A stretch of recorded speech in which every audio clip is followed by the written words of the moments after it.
Continuamos con Especiales Cristovisión. Quiero darle la más cordial bienvenida al señor embajador de Colombia ante la Santa Sede, doctor Guillermo León Escobar, quien nos hará reflexionar sobre el Papa más allá de la Iglesia. Doctor Escobar, bienvenido.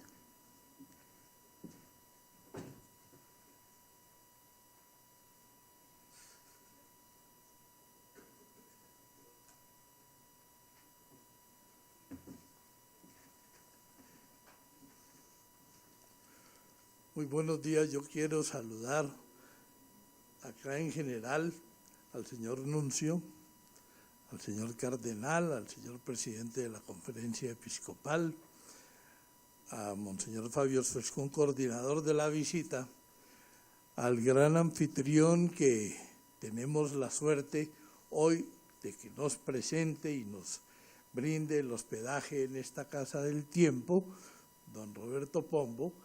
Y empiezo yo a ver ahora una serie de personas que conozco desde el pasado y que son amigos míos por aquello que no importa que uno no vea a la gente permanentemente.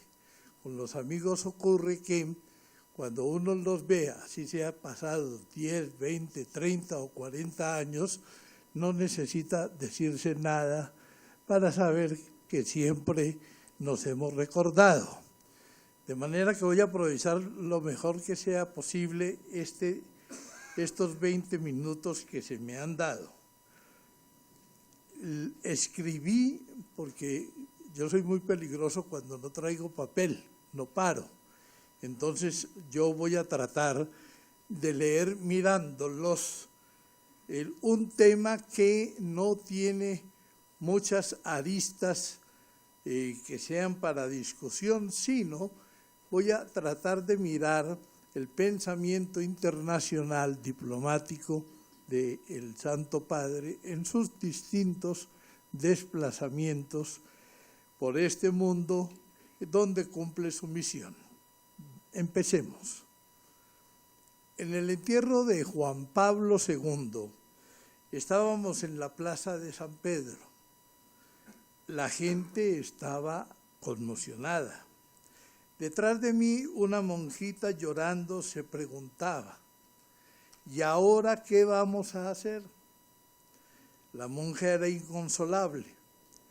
A su lado rezaba una señora de esas que se ve atrajinado con la vida dura, que después de un tiempo le dijo en voz clara, tranquila hermana, quien murió fue el Papa y no el Espíritu Santo.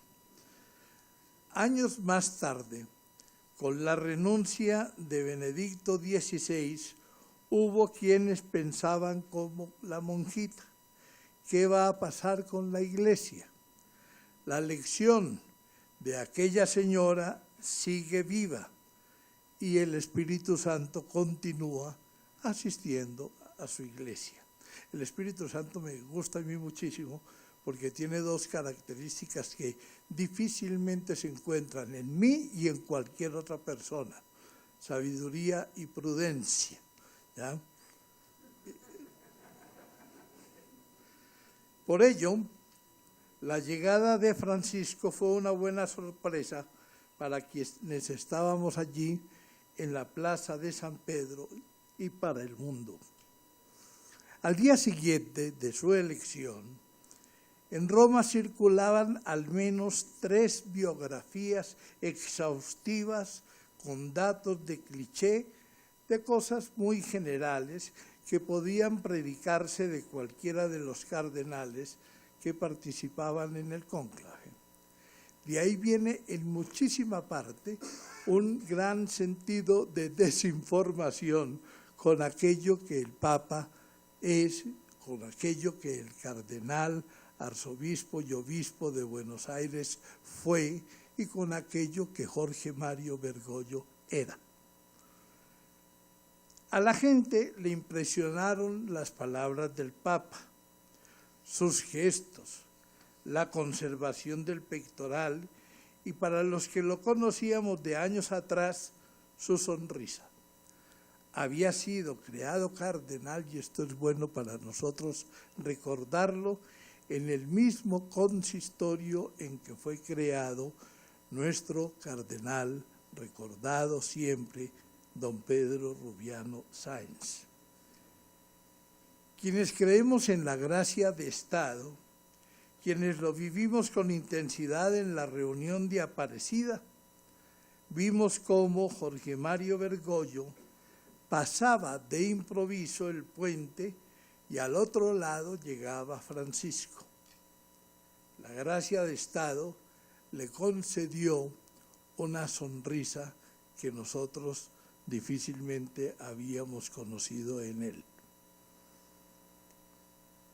15 días después, en una reunión internacional en Alemania, ya se hablaba de la llegada de un profeta, de un nuevo líder mundial, de un hombre de otra dimensión, de alguien que por fin hablaba con gestos.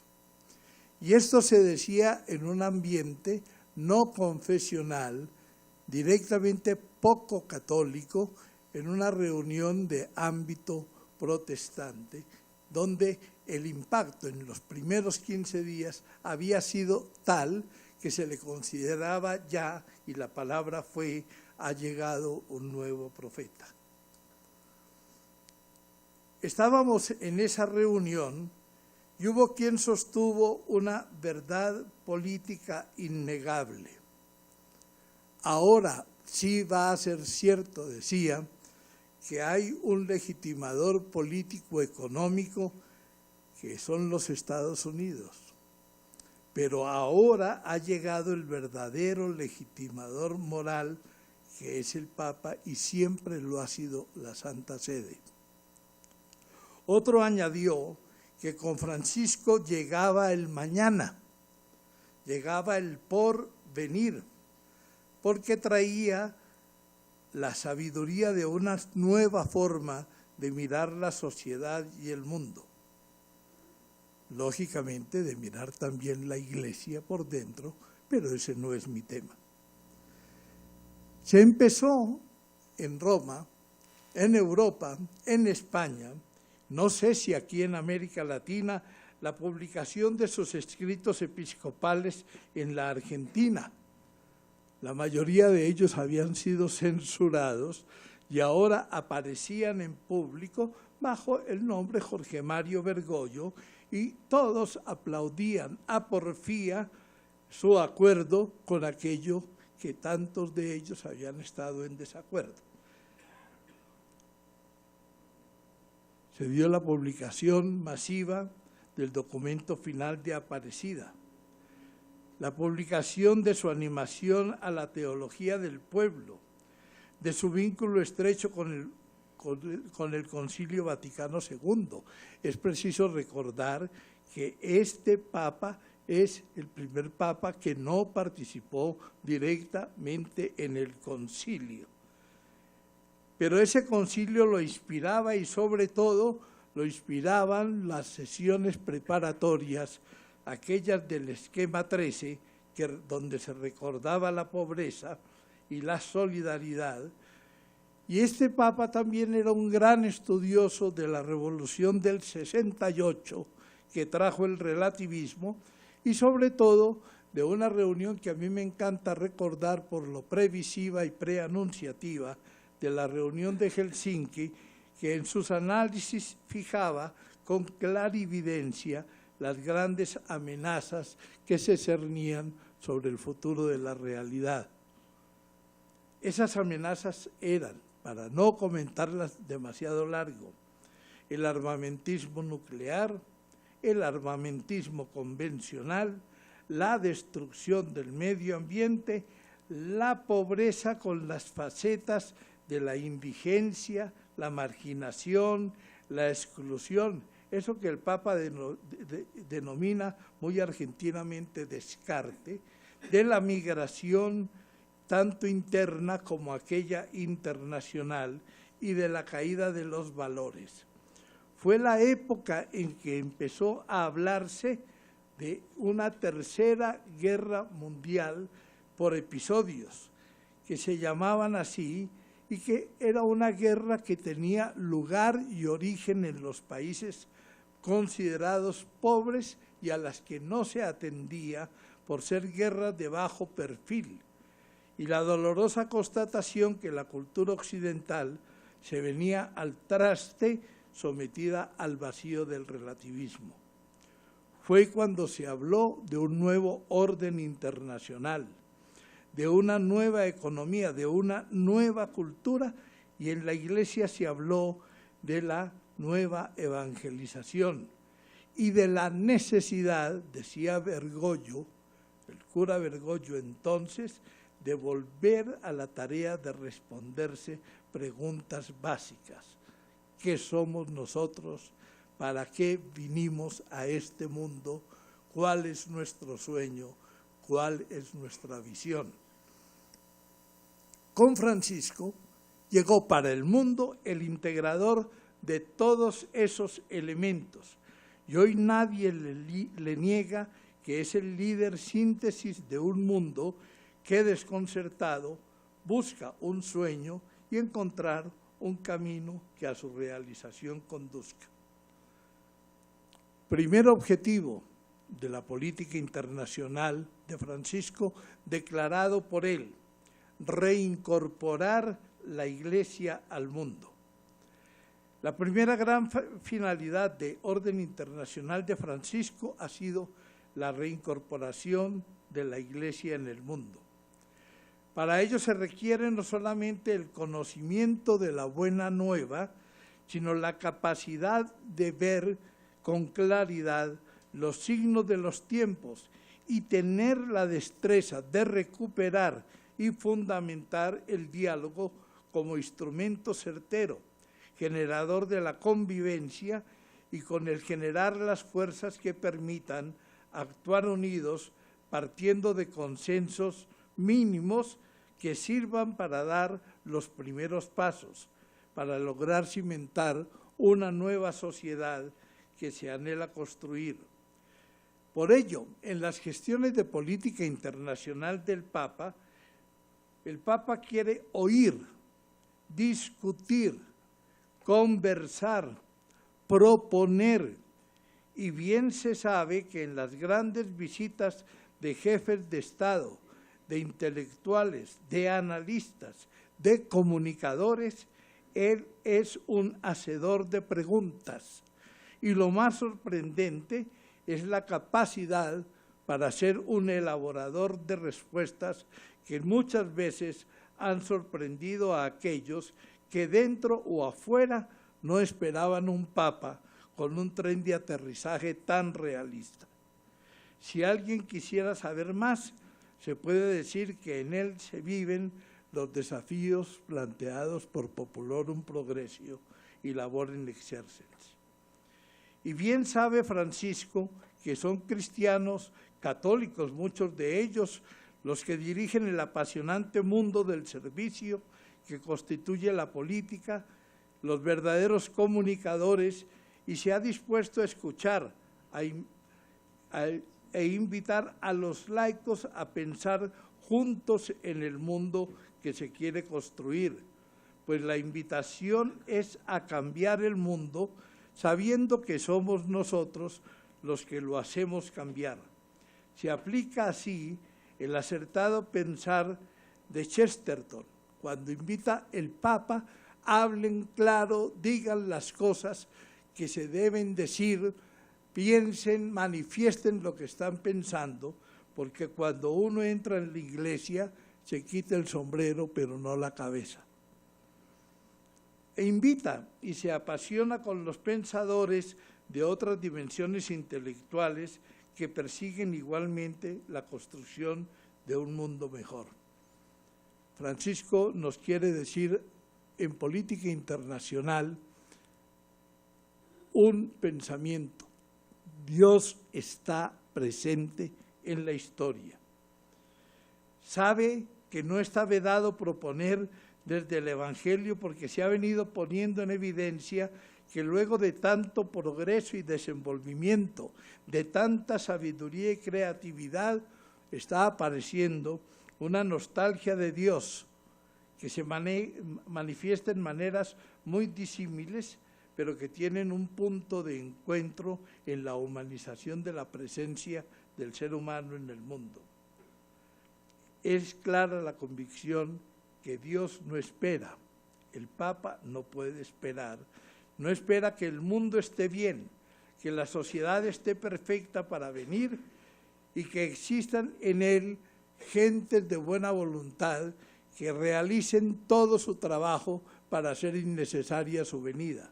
El Papa viene porque es necesaria su presencia para que se den los pasos necesarios para rescatar el sentido de la sociedad, el sentido de la vida y se dé el proceso de integración de todos aquellos que aspiramos a llegar a una sociedad en paz, unidos todos dentro del mismo grupo, porque aquí o peleamos todos juntos o seremos descabezados por separado. Quien quiera seguir el pensamiento internacional del Papa Francisco ha de atender las líneas maestras del diseño de su pontificado. Y bien harían en leer el documento surgido de Aparecida, que significativamente entregaba a los jefes de Estado que lo visitaban, y que es hoy la carta de navegación de su pontificado, que enseñó a los europeos a mirar no solamente el centro, sino que los condujo a la mirada hacia las periferias y que explicita cada año en las jornadas de paz de Asís, en el mensaje para la Jornada Mundial de la Paz, en aquellos mensajes al cuerpo diplomático y en la expresión semanal del Ángelus, donde centra en la mayoría de las oportunidades aquellos desafíos de la paz y de la equidad que no dan espera. Mucha gente dice, queremos ir a asistir para ver qué piensa el Papa. Miren, atiendan a los mensajes que pasa la televisión, escuchándolos bien, recibiéndolos bien, y se ahorran muchísimas consultas, porque este Papa no necesita interpretación. Con este Papa desaparecieron aquellos que decían lo que quiere decir el Papa es. No, el Papa dice lo que está diciendo y usted entiende lo que está entendiendo. Este Papa no conversa con subterfugios. Un distintivo más de la política internacional que a los políticos indudablemente les llamó la atención y es cuando él dijo: mi política internacional está asignada por la misericordia. La misericordia es una palabra que uno normalmente la entiende bien desde el ámbito cristiano, religioso, espiritual, pero que a uno en política le hablen de misericordia, lo sacan del juego. Y entonces él comienza a explicar en qué consiste la misericordia. La misericordia en la parte política consiste en la devoción inmensa por la paz, por el perdón, por la reconciliación, por el reconocimiento del otro y sobre todo por una voluntad de superar aquellos dichos que normalmente ya le quedaron a la gente, eso de si quieres la paz, prepárate para la guerra, ¿ya? O que la política es la continuación de la guerra por otros medios. Este Papa es definitivamente claro. Si se quiere la paz, uno se prepara para la paz. Y hay una cosa adicional, no esperen que les hagan la paz, sino que comprométanse con ella, porque el que se queda esperando la paz va a morir sin sentirla, ¿ya? Entonces, responder a ese imperativo de la misericordia es importante. No más guerra, dice el Papa. No más guerra en nombre de las religiones, no más guerra en nombre de Dios. Guerra llama guerra, la guerra llama a la violencia y se debe tener la inteligencia y la perspicacia de saber mirar quiénes están interesados en que la violencia continúe. No, es simplemente una pregunta que él hace. Hay tanto interés en tantas partes de que la violencia continúe. Averigüen quiénes están interesados, quiénes ganan con la violencia que empobrece a todos los demás. Solo la paz, dice el Santo Padre, irá despertando la capacidad de soñar. Es preciso abolir el miedo. El miedo, decían antiguamente, no une, amontona. ¿Ya? Y si el miedo no une, amontona, es preciso recuperar la vocación por la felicidad y restablecer esa común unión de propósitos que funda en las naciones y en las personas la alegría de vivir. La misericordia es arrolladora. Nunca, dice el Papa, se debe pensar que todo está totalmente perdido. Donde uno ve un resquicio para entrar a construir la paz, por ese resquicio tiene que entrar. La misericordia es arrolladora, nada está perdido. Con la guerra todo está perdido, con la voluntad de construir un mínimo de paz, todo está ganado. Ahora, habría que saltarse todas estas cosas, pero uno se las salta en el sentido de que nosotros somos, en definitiva, para el Santo Padre, los constructores de la paz. Sabe muy bien el Papa Francisco que la paz no es solo tranquilidad. Sabe que es imperativo el diálogo, que hay que darle vigencia a un simple mandato: no matar. En el no matar comienza la paz, ¿ya? Y en el no matar comienza a diseñarse la buena paz, la paz cierta. Y eso es lo que lo lleva a él a hablar de una cuestión que me ocupa el último minuto: la estética de la reconciliación. Uno tiene que saber reconciliarse, uno no se reconcilia a la brava, y a los jefes de Estado que han pasado les insiste muchísimo en que la estética es importante también en estas afugias de la política. Revive el Papa Francisco la sabiduría que afirma que el ser humano es un callejón sin salida, pero ese ser humano, de la mano de Dios en la historia, construye siempre una salida. Quiero terminar diciéndoles que, leyendo por allá un día a Chesterton, me encontré que Chesterton daba una conferencia y afirmaba ante un público tan atento como ustedes, que lo aplaudió al afirmar que todos los sistemas de pensamiento e ideológicos habían fracasado menos el cristianismo. Ahí fue cuando aplaudió la gente, ¿ya? Él dejó que los aplausos terminaran y continuó. El cristianismo no ha fracasado porque ustedes y yo todavía no hemos empezado a aplicarlo. Francisco nos ha puesto en la tarea de hacer realidad el cristianismo que profesamos. Muchas gracias.